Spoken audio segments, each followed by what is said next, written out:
when you look at the idea of gifting and economics in general, you have to remember from an anthropological standpoint, the main function of economics and gifting is to reinforce social relationships. Humans are group animals. Culture is a group activity. And the process of reinforcing that group, of making that group happen, of keeping that group intact, keeping the members engaged, is a huge part of what human action is when it comes to group activity, and gifting is a major part of that. This was first formalized by a guy named Maus. I believe he's a German anthropologist back in the, I'm going to say early 20th century. I don't know, you can go Google it if you want. He was the one that actually realized that gifting wasn't unique from culture to culture, that actually gifting was a universal.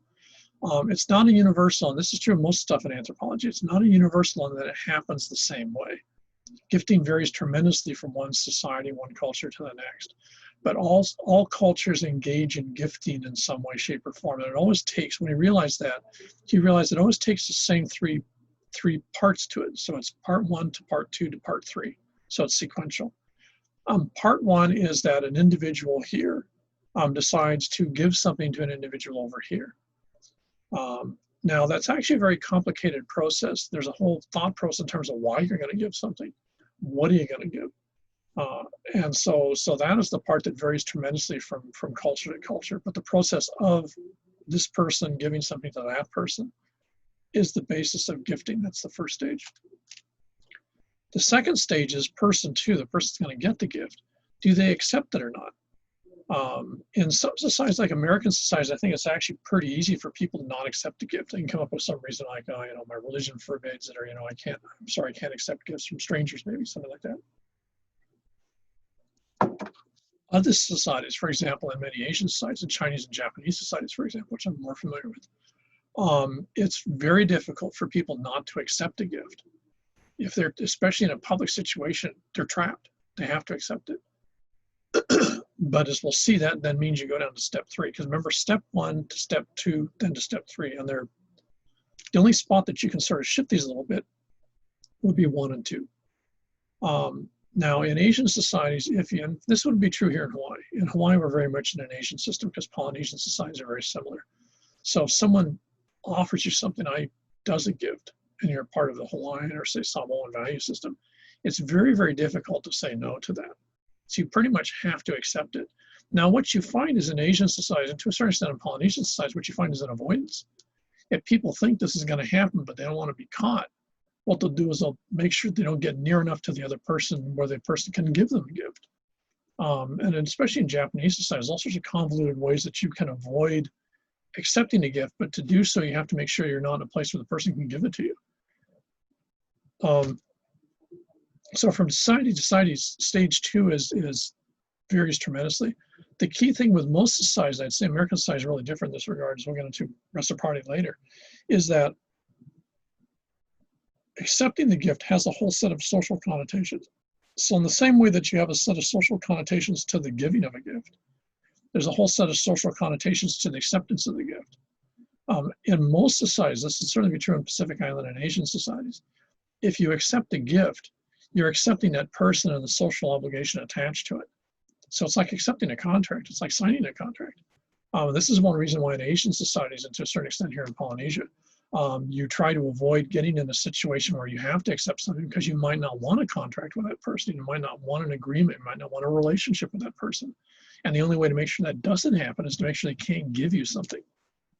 And that's a very common scenario. And of course, if you're someone who wants to get a relationship, you want to force it on someone, you then can actually intentionally trap them in a situation where you give them something and they have to accept it. And they'll be really bitter about it, but once they have accepted it, that contract then is valid. So this is, again, you don't see Americans do a lot of this game playing, but in a lot of societies, in Chinese and Japanese society, for example, there's an enormous amount of game playing in terms of giving and accepting gifts. And a huge part of what people do socially is related to giving and accepting gifts. And if you think about the concept we have here in Hawaii of omiyagi, that you bring back stuff for the office, is a classically Japanese Asian view of the idea of giving and receiving gifts. So stage two then is accepting it. Then the part of that, and this is where it becomes complicated in most societies, if you accept a gift, part of that contract is you also accept the obligation to repay that gift. In most cases, not in kind. So the omiyagi can sort of be that. If you know, someone from the office goes to Vegas and brings stuff back for the office, then if the next person's going to Hilo, they're supposed to bring stuff back. They're not supposed to bring the same stuff back. It's sort of the same style of stuff in terms of the same cost and the same amount of effort involved. It's sort of a standardized, you know, pattern, which is really interesting because people can tell you what it is. But if you ask folks, well, why is it that amount, then they can't answer you. In most cases, they just know this is how this office sets up stuff, or this is how we do stuff in here, which is very typical the way people operate within their culture. They're very aware of the rules of the culture. They operate very effectively within them, but they oftentimes can't explain the logic behind them because it's just sort of the way things are supposed to be, or the way we've always done things. Very typical answer in anthropology that anthropologists sort of get frustrated with, but it's sort of the name of the game. So the third part is that you have to repay the gift. Now, if you notice, since this cycle is 1 to 2 to 3, that's usually why the person at stage 1 wanted to give the gift in the first place. For some reason or another, they want this ability to have this social relationship and have this repayment. And the reason for this, very simply, and this is very true in Polynesian and Asian societies, is that you don't want the person to repay you right away. So it's a big thing in all these areas of the world to give gifts, even if there's no reason to give the gift. Because what you want to do is you want to have a stored up, you know, phone full of IOUs that people are going to repay you when you need them. So it's like an investment. If you have stuff, you give it out with the idea that at some point in the future, when you actually need stuff, now you've got all these people that have to repay you and want to repay you because they made the original acceptance. And then, of course, you know, if they're clever, and this is very true in Asian society, for example, in Chinese society, you not only repay the gift, the stage 3, but if you're clever, you'll actually repay it plus. And so now the person that originally gave you something now is not only have you paid them back, but you now put them in a situation where now they owe you. In other words, you flip the whole thing. And this is very typical in Asian societies. So Asian societies are so heavily engrossed, also here in Polynesia, in Hawaii. That's why they're so heavily engrossed in giving. Giving is a major source of social dynamics and all sorts of very complex economic patterns. And for example, in Japanese society, you cannot understand how the place works unless you understand the centrality of giving in terms of how people operate and function. So it's a universal, but how it plays out and how it's used varies tremendously from group to group, place to place. But it is one of the central principles of human organization. And we're not alone. Most species do this within the species. You know, you can see it, for example, if you have a cat at home and it's an outdoor cat, it'll frequently bring you stuff it caught outdoors to give it to you because you're in a relationship, as far as the cat's concerned, you're in a relationship with it. Dogs will frequently do the same thing. Within the same species, gifting is a hugely important way. So gifting isn't anything unique to the human species. And I'm not even sure the contractual part is unique. It's interesting that this becomes one of the ways in which social bonding is reinforced across different species. So when you look at that, then when you're looking at gift and exchanges, you have to remember that the social functions are a lot more important than what it is. And again, Japanese society is probably the most spectacular in this, because in Japanese society, there's a ton of different ritualized things you give, many of which, at least in the 21st century, serve no function. Probably the most famous that I'm familiar with would be when people give you these pieces of cloth. They sort of look like a handkerchief. They're fairly nice sized pieces of cloth. Oftentimes with very interesting prints on them. They're very nice. And you give them traditionally at New Year's or other types of business situations. And they're beautifully folded and beautifully packaged. And then you get them, and what you've done is you've gone through stages 1 through 3, or 1 through 2, and then of course 3 is going to show up. But the actual object itself is sort of irrelevant. I know folks that have like drawers full of these things. And it's really hard to figure out what to do. In fact, I'm using one as a pad for my keyboard right now because I don't know what else to do with it, but it's a nice piece. It's a real nice print. So that's what it is. That's what it's used for. But you can't give them again, so you can't re-gift. You know, that might be a thing in the United States for Christmas. Boy, in most societies don't even think about that. They're like the ultimate disaster if someone saw something they gave you somewhere else. So gift and exchanges are very much part of social reinforcement. What this means, among other things, and of course, see this again in Japanese society, which is, again, is probably one of the best ones because there's a bunch of videos on it. You can see a bunch of stuff. People talk about it all the time. And we see it here a lot in Hawaii. If you go to Don Quixote's or Marukai's or somewhere near Christmas, near New Year's, You'll find all these beautiful displays of food that are available that you send or give to relatives and friends or business acquaintances. And one of the things that really strikes Americans who see these things is the fact that invariably the price will be somewhere very visible. And you know, in a lot of cases, if it's actually from if it's a Japanese-based product, the price will be in the inside of the plastic wrap, so you can't get the price out. And Americans will oftentimes go through all sorts of machinations to try to get the price out because they don't want to know. In American society, it's supposed to be sort of like a bad thing for when you give a gift for the person to know what it cost. In Asian societies, you want to know what it cost because that makes it very clear what the repayment cost is. You know, how much, what are the implications of the thing. So the social functions in Asia frequently have the value attached to it. In Chinese society, they generally won't have the printed cost of the thing on the object, but the person, when they give it to you, will actually, in many cases, tell you what it cost them.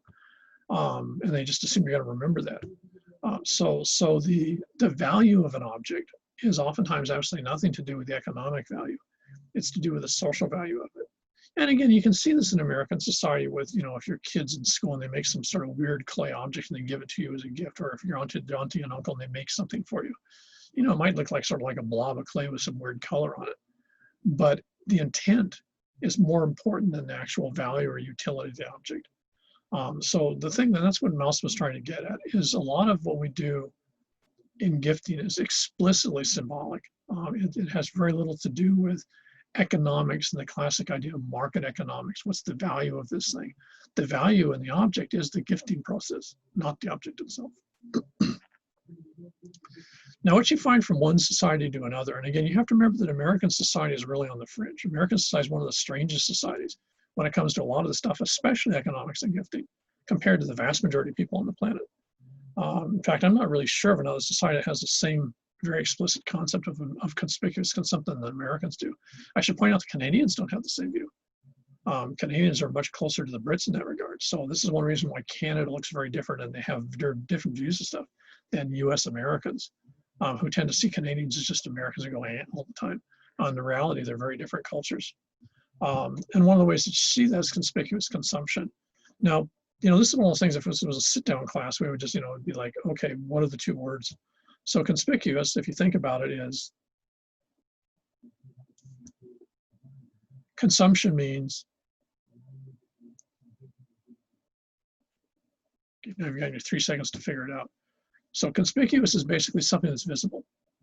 That's really conspicuous, so it's highly visible. Consumption is something that's consumed or purchased or bought.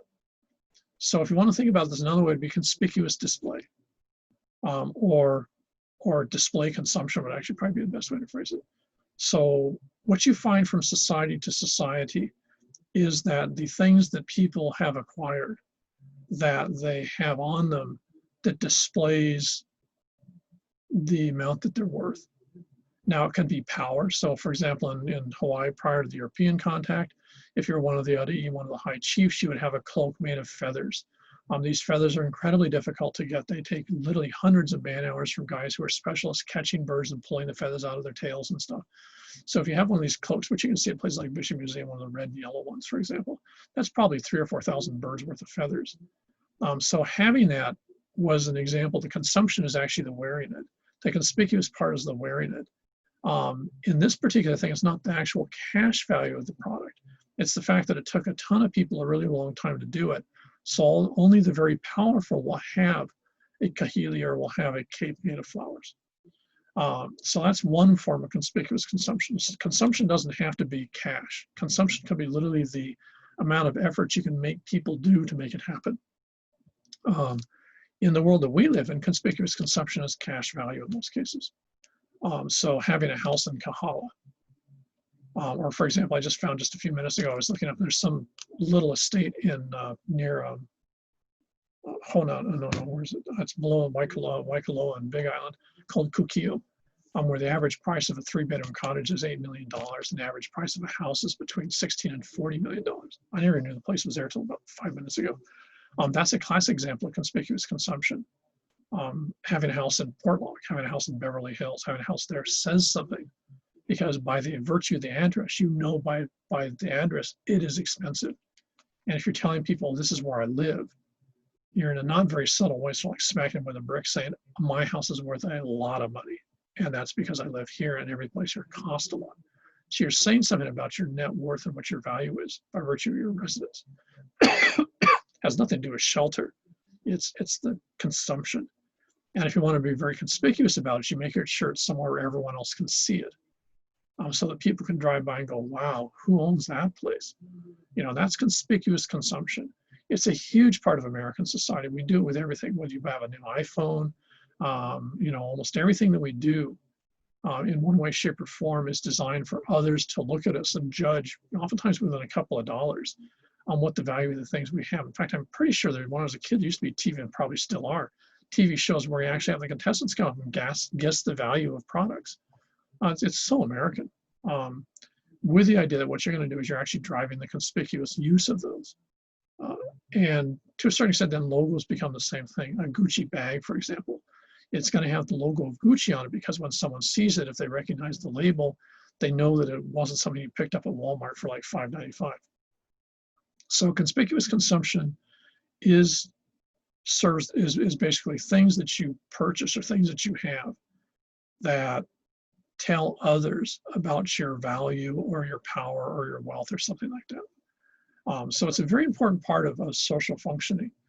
From one society to another, how you play this out and how you do it varies tremendously. So again, all these messages are highly symbolic. The vast majority of conspicuous consumption messaging in the United States wouldn't make any sense to Japanese, for example, say in rural or you know, small city Japan. On the other hand, the vast majority of conspicuous consumption messaging that you'd find in that same town in Japan would make no sense to Americans. They wouldn't understand the symbols. The symbols, they might realize that they're symbolic, but they wouldn't be able to interpret the symbols. So conspicuous consumption is classically symbolic. And it's probably one of the classic examples because it has to be shared. If you're going to spend a huge part of your life working so that you can buy an incredibly expensive car like a Ferrari, there's not really a lot of satisfaction in it if everyone around you doesn't recognize the car and could give a rat's ass. So conspicuous consumption is a group thing. It's most powerful and most important, of course, when you're dealing with strangers, because the people that know you really well, if you suddenly end up with a Ferrari, they know you so well, the car isn't going to really make a lot of difference in how they see you. If nothing else, they probably know how you got the car. But with strangers, all they're going to see is you sitting in the car. And that's one reason, if you think about it, if you go back to last year when tourism was still big here, there was a couple of companies in Waikiki that actually rented Ferraris and other very expensive automobiles, or Harley motorcycles, for example, for people to drive around in, and for a day or two or a couple hours pretend that they are wealthy, knowing as they drove through Waikiki in a Ferrari, everyone would be looking at them and go, wow, look, they're in a Ferrari, probably not realize that it was a rental. So for a little while, you can play it being something you're actually not, just like kids dressing up in adults' outfits. So conspicuous consumption is a hugely important part of how societies manifest themselves, but usually with strangers or people you don't know. It's much less effective with people who you're part of a social network with.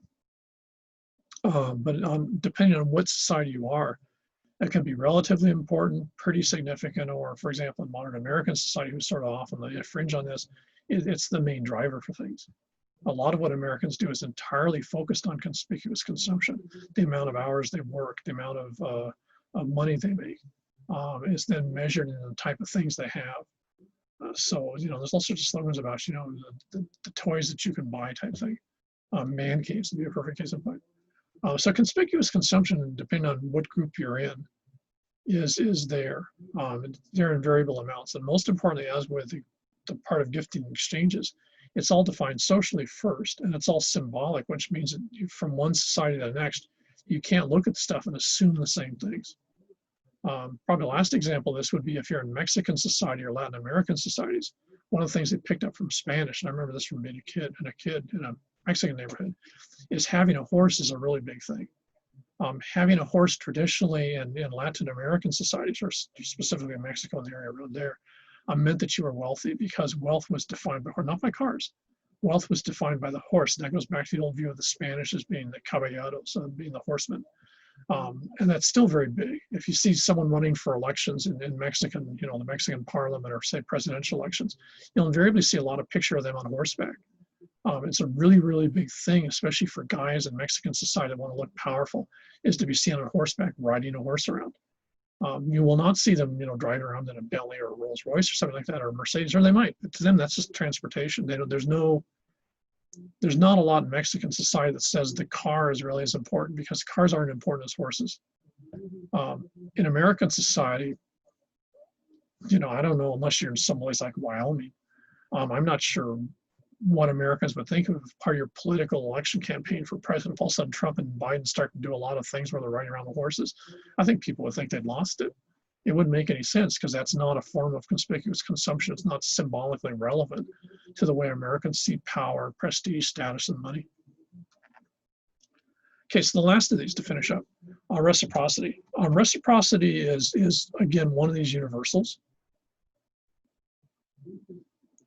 So the definition of the terms are universals.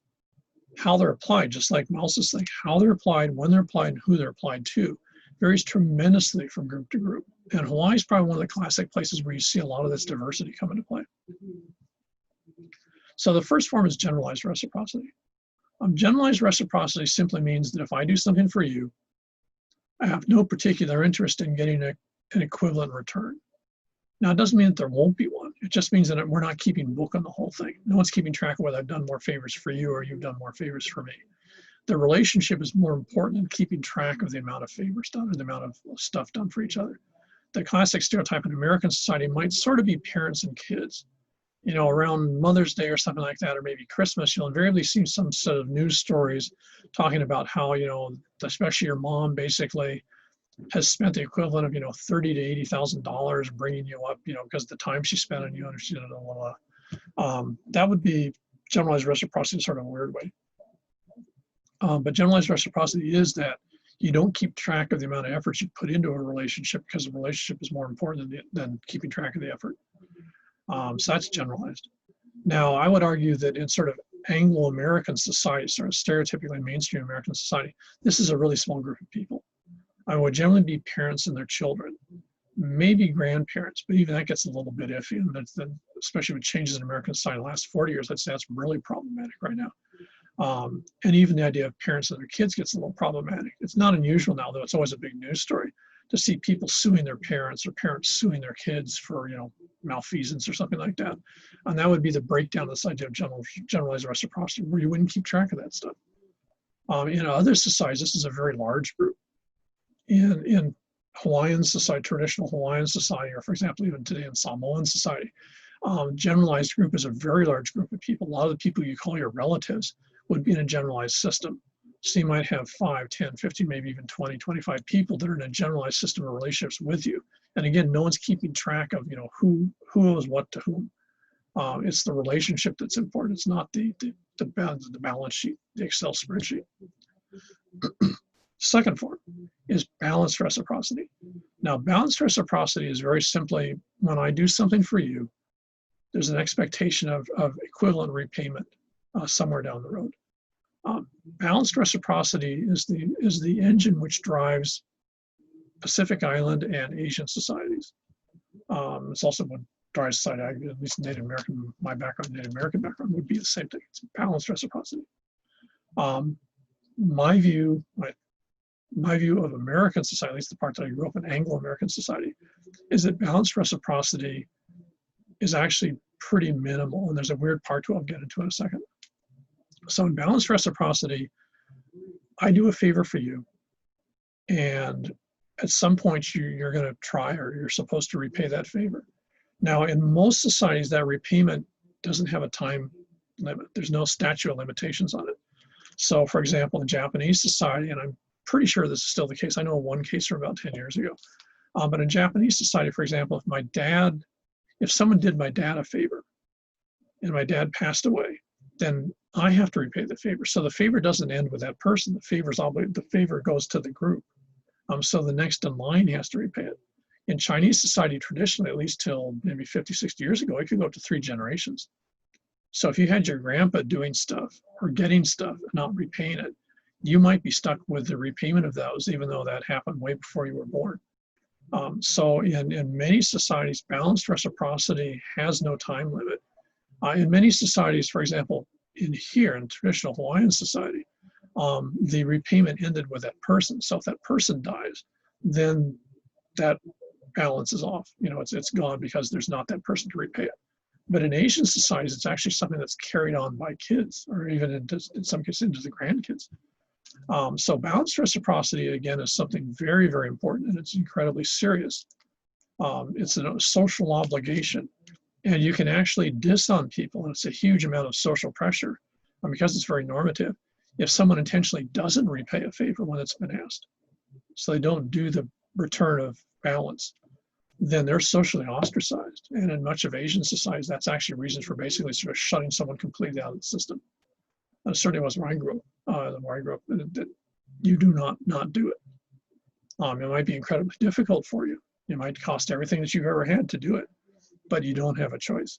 Now, if you think about it, that goes back to the gifting thing that Mouse mentioned, because that idea of reciprocity and balance is in many cases going back to this idea of giving a gift, accepting a gift, repaying a gift. So balanced reciprocity is how we do things here in Hawaii. Local society is based on balanced reciprocity.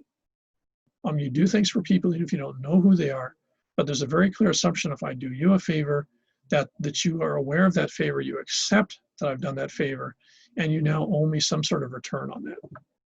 It's the way we function here. It's part of the local culture, if you want to call it that way.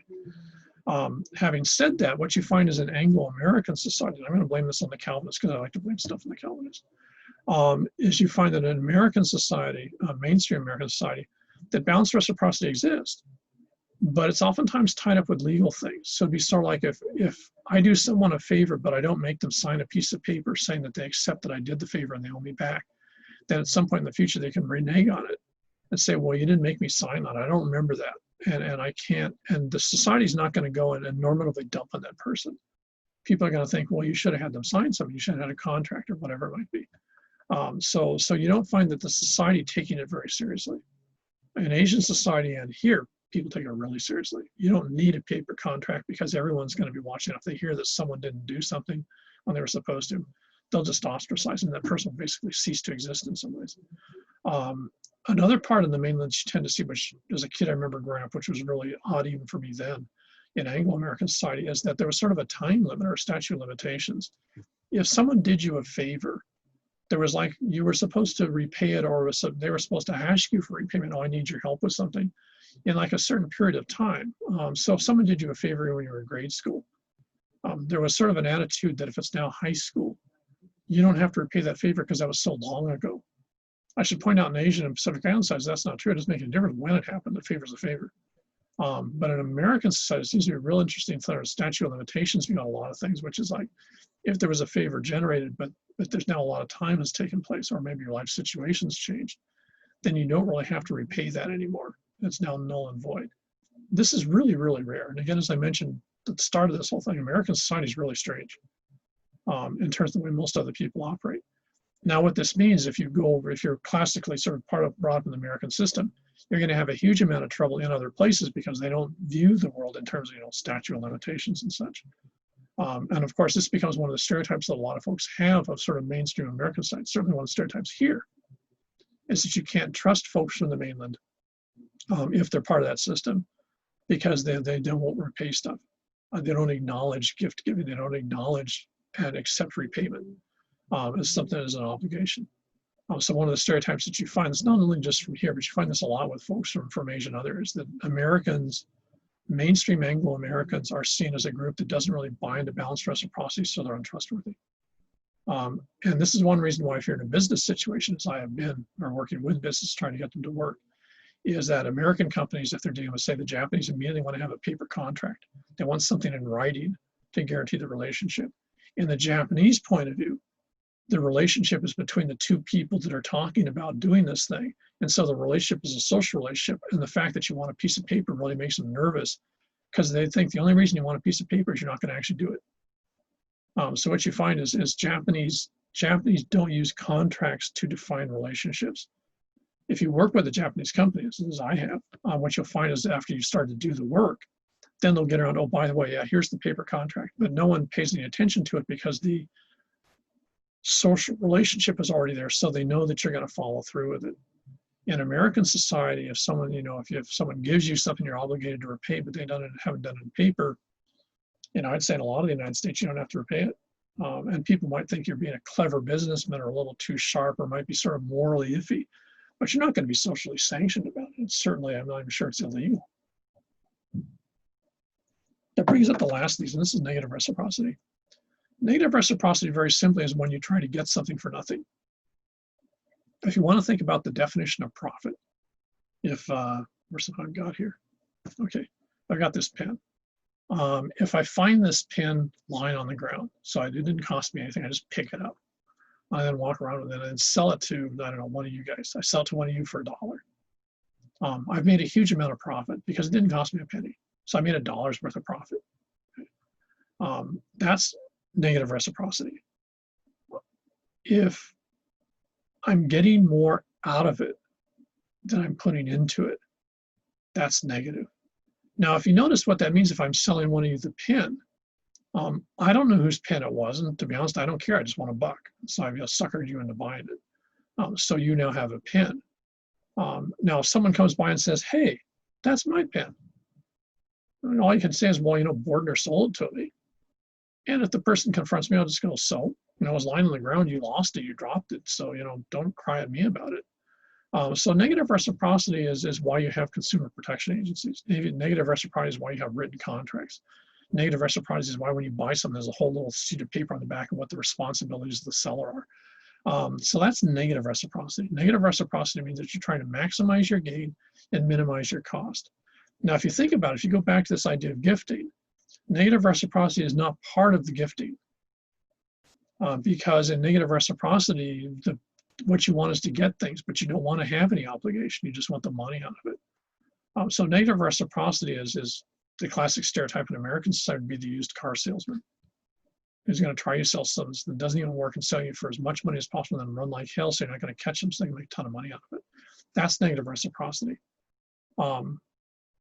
In some societies, it gets pretty spectacular. Traditionally, in Hawaiian society, negative reciprocity involves killing someone. Because you have to remember, life is something that people have, and you can take life from someone, and that becomes negative reciprocity. So it happens to Cook, in part, here in 1778. So negative reciprocity varies, but the key thing, as with generalized and balanced, the scope of who you do it to varies tremendously from one society to the next. In Chinese society, for example, negative reciprocity is basically anyone outside of the family. Not only the family and the family that you're actually a part of, but also in Chinese society, traditionally, at least in central China, it'd be the people that share their last name. So you don't ream anyone over who has the same last name. If your last name is Zhang, you don't ream anyone else over who has the last name Zhang. You don't know them. There's millions of Zhangs in China, but you will not ream them over. You will not do negative reciprocity on them. Other Chinese who you work with who are not part of your last name, oh yeah, you'd be perfectly happy to shaft them. Oh, why not? In American society, I'm not really sure where negative reciprocity starts. I'd say right outside the immediate family. And then it pretty much goes to everything. The whole concept of retail, when you think about it, you know, for-profit retail is the idea that you sell something for more than the total cost is. So that means I've got, you know, you can go into Walmart and they still say hi when you go in. And they give you the pretense there's a social relationship there, but they're selling you for more stuff than it costs, including having the guy standing there saying hi. And I know that, and they know that. So it's one of the odder aspects of American society. There's this pretense of a social relationship, when in reality, both parties are very worried that they're trying to screw each other into the ground. I'm trying to get that thing for as little as possible. Walmart's trying to get as much as possible out of it. And that becomes the relationship. The relationship is a purely economic mercenary relationship. So there is no social relationship in negative reciprocity, except a negative relationship, I suppose, maybe. And these are the three forms of reciprocity. I would argue here in Hawaii, one of the classic areas you see negative reciprocity would be tourists. You know, that's one reason why tourism is the market that it is here in Hawaii. They're generally going to be here for a couple of days. You don't know who they are. They're going to be replaced by someone else tomorrow morning. And so you minimize the cost and efforts you put in, and you maximize the charge that you make off of them. And that way you make money. So, you know, because if it's balanced reciprocity, you don't make any more than you put into the situation. A nonprofit theoretically is here would be a company that balances. In reality, most nonprofits, including universities, I think you could argue are probably negatives. They want more money out of you guys in tuition than they're going to give back. Now, partially that's because they have ancillary costs, but partially also that's just because it's the American model. that you want to make profits, you want to make more than your actual cost. And that's how we see things here. It's the American way of doing business, but it's not the way in most of the rest of the world. And it causes huge amounts of trouble if you go somewhere else and you behave like that. You're going to find yourself really at the short end of the stick because it's not acceptable.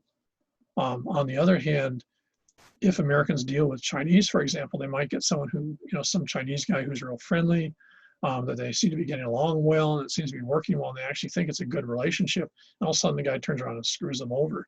And they're sort of like, well, how could you do that? I thought we had we were getting along really well. His attitude is still negative. You're not family. You're not part of his, intimate social family network. So that you don't have the same last name. So therefore, you're toast. And he has no compunction, including playing a game of it being something else to take advantage of you. So negative reciprocity. These three types of reciprocity are found in all societies.